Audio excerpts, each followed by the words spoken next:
여러분들이 보시기에 솔직하게, 주인이니까 거짓말하지 마시고 솔직하게 말씀해 주시기 바랍니다. 제 얼굴만 봤을 때, 제 얼굴만, 제가 어렸을 때 말을 잘 들었을까요? 안 들었을까요? 주일이니까 차마 거짓말 못했고 목사님한테 어떻게 그런 말씀을 드릴 수 있나 싶겠지만, 저는 스스로 생각하기에 말을 참 잘 듣는 아이였습니다.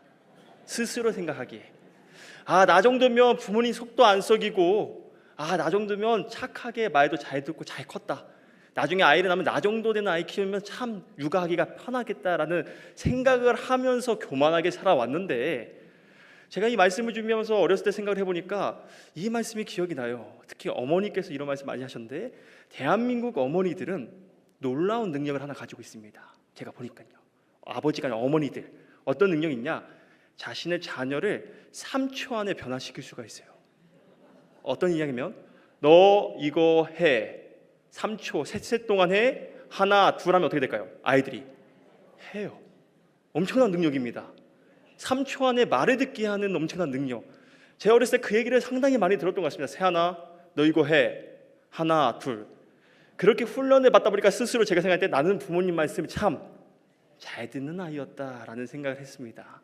여러분들, 우리가 부모님의 말씀을 잘 듣는 것 중요한 것처럼, 우리 이것을 신앙에 적용하면 하나님의 말씀을 잘 듣는 것은 매우 중요하죠. 우리 신앙에 있어서 하나님의 말씀을 듣는 것은 또한 훈련이 필요합니다. 그래서 오늘의 말씀을 통해서 우리가 하나님께서는 하나님의 말씀을 통해서 우리에게 무엇을 가르쳐 주시는지, 그리고 그 말씀을 어떻게 실천하며 살아갈 수 있는지 함께 은혜를 나누겠습니다. 오늘 본문은 여러 성경의 말씀 중에 신명기에 기록된 말씀입니다. 신명기를 먼저 알 필요가 있는데요, 신명기는 제2의 법, 하나님의 계명을 밝히 알려주는 책이라는 의미를 가지고 있습니다. 쉽게 말하면 하나님의 말씀을 잘 적어놓은 부분이 바로 이 신명기입니다. 근데 이 신명기를 주신 이유가 무엇이냐? 신명기 주신 이유는 당시 이스라엘 백성들이 가나안 땅으로 들어가기 전에 이 광야에 있을 때, 하나님 생각하시기에 이스라엘 백성들이 가나안 땅에 들어가면 그들의 민족과 섞이게 되고 그들의 잘못된 문화를 배우고 그들이 바로 서지 못할 것을 염려하셔서 하나님의 자녀라면, 하나님의 백성이라면 이 말씀을 잘 지켜라 라는 의미로 우리에게 주신 말씀이 이 신명기입니다. 그 중에서도 오늘 우리가 읽은 이 말씀, 신명기 6장 4절부터 9절까지의 말씀은 보통 쉐마라고 해서 그 중에 가장 핵심이 되는 말씀이다라고 여러분 생각하시면 되겠습니다. 그렇다면 하나님께서 이 신명기 말씀을 통해서 우리에게 무엇을 가르쳐주고 싶으셨을까요? 모세는 이 6장 4절 서론에서 그 중요한 핵심 내용을 말하고 있습니다. 우리 4절의 말씀을 함께 읽겠습니다. 시작. 이스라엘아 들으라, 우리 하나님 여호와는 오직 유일한 여호와이시니. 아멘. 말씀을 주시면서 모세가 적고 있는 게 내용이 무엇이냐? 이스라엘아 들으라, 우리 하나님 여호와는 오직 유일한 여호와시다. 이것을 잘 생각해 보셔야 됩니다. 말씀을 주실 때 하나님께서 보통 착하게 살아라, 도덕적으로 살아라, 나를 믿으며 살아라, 그런 복을 주겠다, 이런 말씀을 주신 게 아니에요. 하나님께서 말씀을 주신 목적이 무엇이냐? 너희가 알아야 된다는 겁니다. 무엇이냐? 하나님이 누구신지를 너희가 알아야 된다. 하나님은 오직 유일한 하나님이십니다 라는 이 고백을 하게끔 하기 위해 우리에게 말씀을 주셨습니다. 그래서 우리가 말씀을 읽고 말씀을 가르치고 배울 때 우리가 가장 중요하게 생각해야 되는 부분이 무엇이냐? 하나님은 누구신가? 하나님의 행적들을 보면서, 하나님께서 행하신 일들을 보면서 우리는 이것을 고민해보고 우리가 답을 내려야 됩니다. 하나님은 도대체 나에게 누구시냐? 이 말씀을 통해서 하나님은 자신은 누구라고 말씀하고 계시느냐? 나는 어떻게 인정하고 고백하며 살아가고 있느냐? 하나님께서 우리에게 말씀을 통해 가르치시는 가장 중요한 내용은 하나님이 누구시냐를 우리가 알게 하는 것이었습니다. 그리고 그 답은 무엇일까요? 방금 읽은 것처럼 오직 하나님은 유일하신 하나님이십니다 입니다. 이 고백 안에는 하나님 없이는 저는 안 됩니다 라는 겸손도 있고요, 하나님 외에는 나에게 그 어떠한 하나님도 없습니다라는 믿음이 담겨 있고, 무엇보다 하나님만을 믿으며 살겠다는 결단이 담겨 있는 것입니다. 사랑하는 성도 여러분, 그렇기 때문에 우리가 말씀을 배운다, 말씀을 듣는다라고 할 때 우리가 항상 초점을 가지고 중점적으로 생각해야 될 부분이 무엇이냐? 하나님은 누구신가? 오늘 본문 말씀을 통해서 하나님은 도대체 누구신가? 나는 하나님을 이렇게 믿고 있는가를 우리가 날마다 점검할 때 우리 신앙이 더욱 성숙해진다는 것을 여러분들 기억하시기 바랍니다. 하나님이 누구신지를 아는 것이 왜 중요하냐? 제가 학창 시절 이야기 좀 하겠습니다. 제가 여러 가지 이제 새벽 예배 때 설교 때는 한 번씩 말씀을 드렸는데 저는 어렸을 때 전도를 참 잘하는 아이였습니다. 정확히는 전도라고 말하기 좀 부끄럽지만 교회를 데려오는 것을 참 잘하는 아이였어요. 제가 생각해보니까 학창 시절에 한 중고등학생 때 친구들을 한 20명 이상, 20명 이상은 교회를 한 번 정도는 그 문턱을 넘게 했었습니다. 어떻게 전도했을까요? 말씀으로 주여. 제가 그런 수준이 안 돼서 친구들이 알잖아요. 우리가 다 하는 방법들. 교회 가면 좋은 거 있어. 축구 하니까 끝나고 나랑 같이 축구하자, 농구하자, 오락실 가자. 교회 가면 선물도 줘. 이러면서 친구들을 꼬셔서 학원 친구들, 학교 친구들, 동네 친구들 할 거 없이 한 번씩은 다 교회를 데려왔어요. 여러분들 교회 데려온 친구들이 얼마나 남았을까요? 20명이 넘는 친구 중에 딱 한 명 남았습니다. 딱 한 명. 근데 그것도 제가 남긴 게 아니에요. 근데 그 친구가 남게 된 계기가 있어요. 어떤 일이었냐면 그 친구는 믿음의 가정은 아니었습니다. 부모님도 믿지 않고 가족 중에 아무도 믿지 않고 혼자 그냥 저랑 친해서 세한이가 놀자니까 교회로 온 아이였어요. 근데 그 친구가 교회를 다니면서 서서히 궁금증이 생겨난 겁니다. 질문이 중요한데요. 제가 이런 질문을 했습니다. 교회 전도사님 말씀을 듣고 중등부 때, 세한아, 오늘 말씀처럼 하나님은 도대체 누구셔? 라고 저에게 질문했어요. 모태신앙으로서 목회자가 될 사람으로서 저는 어떻게 답변했을까요? 성경책을 펼치면서 말했을까요? 아닙니다. 저도 어떻게 말했냐? 야, 그냥 믿어. 교회 다니다 보면 언젠가 알게 돼. 지금 때가 아니야.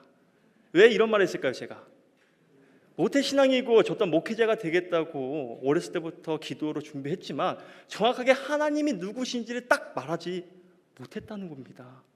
매주 설교를 듣고 옆에 부모님께도 듣고 성경책을 보면서 하나님은 누구시다라는 말이 수없이 많이 기록되어 있는데 그것을 내가 듣고 보기는 보아도 내가 믿음으로 고백할 수준까지 안 됐던 것이죠. 그래서 저 또한 하나님이 누구시라고 누가 물어봤을 때 나 분명히 이거 아는데 뭐라고 답변해야 되지? 너무 많은데 들은 얘기도 많고 내가 말할 것도 많은데 무엇을 콕 집어서 말해야 되냐라고 하면 그 친구에게 했던 말은 그냥 믿어. 하나님의 때에 알게 된다. 근데 진짜 놀랍게도 하나님께서 저를 긍휼히 여기셨는지 그 해의 여름 수련회에 가서 그 친구가 하나님을 만났어요. 그 친구가 와서 저에게 했던 말이 아직도 기억이 납니다. 세연아, 나 이제 알았어. 하나님이 누군지 내가 수련회 때 알게 됐어. 나 이제 그 믿음으로 교회 나올 거야. 사랑하는 성도 여러분, 그 친구는 믿음의 가정이 아니었어요. 그런데 지금 20년이 훌쩍 지난 지금 그 친구는 자그마한 교회 집사님으로 열심히 섬기고 봉사하면서 신실하게 신앙생활을 하고 있습니다. 그 친구라고 어려운 일이 없었을까요? 흔들리는 일이 없었을까요? 그럼에도 그 친구가 교회에 대해서 신앙을 굳게 세운 이유가 무엇일까요? 그때 만난 하나님이 누구신지에 대한 확실한 체험, 확실한 고백이 그 신앙의 반석이 되었다는 것입니다. 사랑하는 성도 여러분, 우리가 신앙의 연수가 얼마나 되었든 간에 우리가 얼마나 많은 봉사를 하였든 간에 그거 상관없이 우리는 이 질문에 대한 답을 꼭 가지고 있어야 됩니다. 그것을 그리고 말씀에서 찾아야 됩니다. 오직 하나님만이 나의 유일하신 하나님이십니다. 오직 내 삶의 주인은 주님밖에 없습니다라는 이 고백 위에 우리의 신앙을 세워갈 수 있는 저와 여러분들 될 수 있기를 주님의 이름으로 축복합니다. 모세는 이어서 이렇게 말합니다. 우리에게 말씀을 주신 목적, 이유는 바로 하나님이 누구신지 알려주시기 위해서. 그럼 우리가 그것을 믿는 자로서 그 말씀에 따라 살아가는 자로서 우리는 어떠한 모습이 나타나느냐, 우리 5절의 말씀을 함께 읽겠습니다. 시작. 너는 마음을 다하고 뜻을 다하고 힘을 다하여 내 하나님 여호와를 사랑하라. 아멘. 무엇을 말하고 있냐면 참 놀라운 일입니다. 계명에 대해서 말하고 있는데 그 말씀은 사랑과 연결시킵니다. 이것이 왜 중요하냐면요, 하나님의 말씀 안에는 무엇이 있을까요? 하나님의 마음이 담겨 있습니다.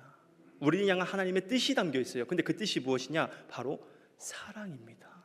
우리를 사랑하고 우리가 그것을 하나님의 말씀을 우리가 배우면서 또한 가르치면서 우리가 깨닫게 되는 마음, 하나님이 나를 사랑하시는구나, 나 또한 하나님을 사랑하겠다.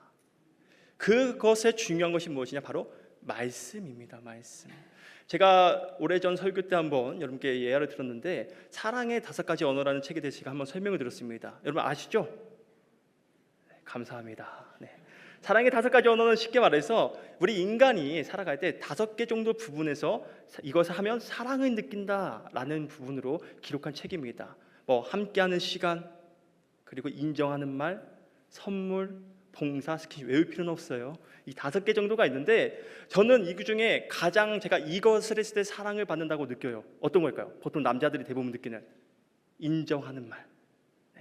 제가 아내에게 또는 누군가에게 인정받을 때 저는 이 사람이 나를 사랑하는구나라고 느껴요. 그래서 우리 남편이 최고야. 꼭 이 말을 해주시기 바랍니다. 우리 남편 최고야.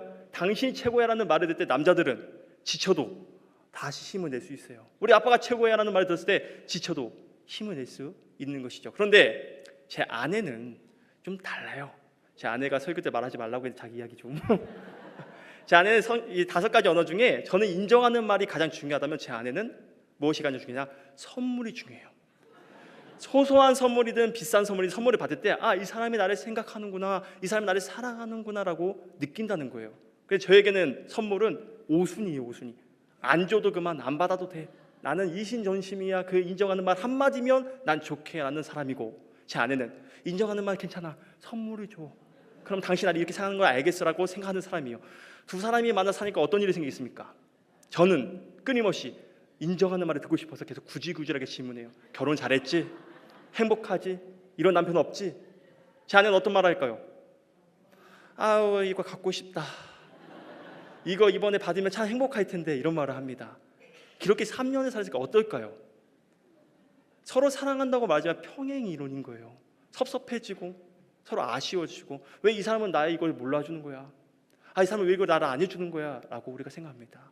하나님을 사랑한다고 우리가 말하고, 우리 신앙이 매우 중요한 부분인데, 우리가 하나님을 사랑합니다라고 말하면서 정작 하나님이 무엇을 좋아하는지 모른다면 우리는 잘못된 신앙의 길로 갈 수밖에 없어요. 그래서 입으로는 하나님 사랑하니까 내가 이것을 합니다, 내가 봉사합니다, 내가 이렇게 합니다, 헌금을 많이 냅니다, 내가 이렇게 예배를 잘 나옵니다라고 말하지만 정작 하나님께서는 그것을 통해서 내가 나를 사랑하는구나라고 느끼지 않고, 다른 것을 통해서 딱 한 가지를 통해서만 하나님께서 내가 나를 사랑한다라는 사랑의 기준을 말씀하세요. 우리 요한복음 14장 15절의 말씀을 함께 읽겠습니다. 시작. 너희가 나를 사랑하면 나의 계명을 지키리라. 아멘. 하나님께서 생각하는 사랑의 기준이 뭐라고요? 말씀을 지켜라 시키면, 너희가 내 말을 잘 듣고 그 말씀을 순종함으로 행할 때 내가 나를 사랑하는구나, 그것을 느끼신다는 거예요. 사랑하는 성도 여러분, 우리 서로 하나님을 사랑할 수 있는 자녀가 되기 바랍니다.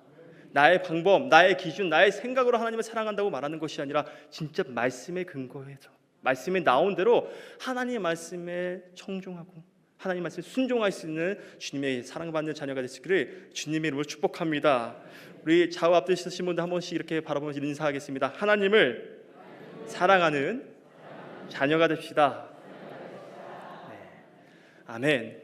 하나님을 사랑하는 자녀는 하나님의 말씀을 항상 마음에 간직하는 자녀입니다.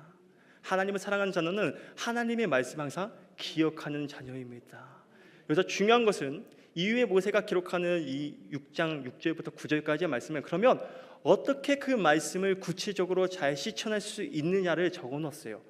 읽기는 기니까 제가 쉽게 요약하자면, 언제나 어디서나 하나님의 말씀을 너희 자녀들에게 가르치고 함께 묵상하고, 그리고 이것을 너희 삶의 모든 자리에 가까이 두어서 날마다 말씀을 봐라 라는 내용입니다. 쉽게 말하면 내 삶 전체에 하나님의 말씀을 살아내라 라는 의미입니다. 우리가 많이 안다고 잘 가르치는 사람이 아니에요. 우리에게 하나님 말씀하신 건 너희가 하나님 말씀을 잘 들어라, 잘 배워라로 끝나는 것이 아니라 그것을 또한 가르치라라고 우리에게 말씀하십니다. 우리에게 주신 말씀이에요. 근데 우리가 잘 알다시피 말씀을 잘 배우는 것과 똑똑한 것과 가르치는 것은 별개의 문제입니다. 많이 안다고 잘 가르치진 않습니다. 많이 알고 잘 가르친다면 그때 당시 예수님의 시대에 바리새인만큼 하나님의 말씀을 잘 살아내는 사람이 없어야 됩니다. 그들은 누르기만 하면 말씀을 막 암송해요. 누르기만 하면 하나님의 말씀에 대해서 다 얘기합니다. 가르칩니다. 그런데 왜 그들을 하나님께서는 혼내셨을까요?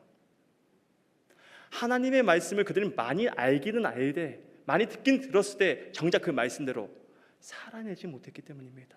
그들만의 해석을 가지고 그들만의 방법으로 자기의 입맛대로 하나님의 말씀을 바꾸고 그것을 잘못된 가르침을 공동체에게 전하니까 이스라엘 공동체가 병들기 시작했고 정작 말씀은 들으나 말씀의 능력을 잃어버린 그런 세대가 되었다. 그래서 우리에게 주시는 말씀, 하나님의 말씀을 가장 잘 실천할 수 있는 방법은 무엇이냐? 그 말씀을 우리가 살아내야 된다. 이렇게 말하면 여러분 좀 어렵죠?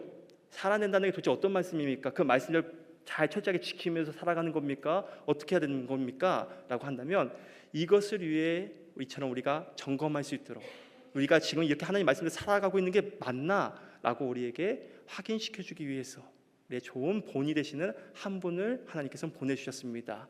우리 요한복음 1장 14절의 말씀을 함께 읽겠습니다. 시작. 말씀이 육신이 되어 우리 가운데 거하심에 우리가 그의 영광을 보니 아버지의 독생자의 영광이요 은혜와 진리가 충만하더라. 아멘. 말씀이 육신이 되어 우리 가운데 거하심에 누구에 대한 말일까요? 이게 예수님에 대한 말씀입니다. 예수님께서 말씀 그 자체이신 예수님께서 육신이 되어서 성육신하셔서 우리 가운데 거하셨다. 우리와 같이 인간의 삶을 살아내셨다라는 의미입니다. 살아내셨을 때 그분의 영광을 보니 아버지 독생자의 영광이요 은혜와 진리가 충만하더라.